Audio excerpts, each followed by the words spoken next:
Són les propostes de la revista Avui també, un estudi que confirma una sospita. Laura Grande, bon dia. Bon dia, Empara, així és. Ara s'expliquem per què. Sempre s'ha dit que unes cames llargues estilitzen i afavoreixen la figura. En definitiva, que ens agraden més. Ara, aquesta observació té ja rang científic. Un estudi d'una universitat polonesa ho posa negre sobre blanc. Les cames llargues són un element clau en l'atracció entre sexes. Les passarel·les tenien raó. Les cames llargues són un valor afegit a l'hora de seduir el sexe contrari. Almenys això és el que diu un estudi polonès i pel que es veu també al carrer. Cuanto más largas, más bonitas, claro. Que siga la dona alta, pues a mi m'agraden altes, no? Que tingui les cames llargues és un valor molt important. Bé ho saben, Elle Macpherson, apodada el cos gràcies a les seues cames quilomètriques, la propietària del rècord de les cames més llargues del món, Adriana Karembé, o la model Heidi Klum.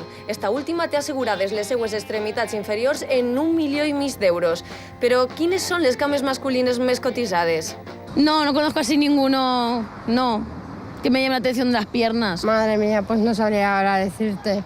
I és que ells ens ho posen més difícil i llevat dels esportistes o d'alguns actors obligats pel guió, ben pocs ens mostren eixes parts que les dones també valorem. Que tenga las piernas largas, sí, es mucho mejor.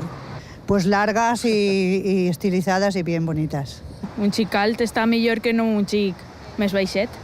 Ja ho veuen, en qüestió de cames, més val passar-se'n que quedar-se curt.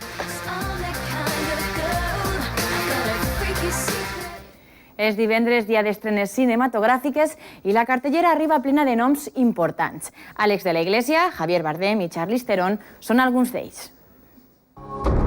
Señor, siento informarle que anoche fue hallado un cuerpo. En el Valle de Ela és una història inspirada en fets reals. Este segon llargmetratge de Paul Haggis, que ja té un Oscar per la pel·lícula Crash, compta amb 3 grans actors, Tommy Lee Jones, Charlize Theron i la veterana Susan Sarandon. Un drama que furga en les ferides encara obertes de la guerra de Irak. No veía el momento de... Los peores años de mi vida pasaron, pero mi amor permaneció constante. Tindre Javier Bardem de protagonista és tot un luxe que cal disfrutar. L'actor, que acaba de guanyar un Globus d'Or per No Country for Old Men, interpreta Florentino Ariza en l'adaptació de la brillant novel·la de Gabriel García Márquez, El amor en los tiempos del cólera. La sensualitat la posa la jove Giovanna Mezzogiorno.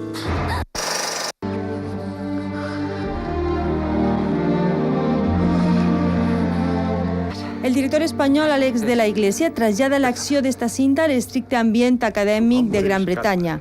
Los crímenes de Oxford compta amb un gran repartiment internacional, Elijah Wood i John Hart, una cinta de misteri clàssic. La directora libanesa Nadine Labaki debuta en Caramel, una ullada divertida a les contradiccions de la societat d'Orient Mitjà des del punt de vista femení.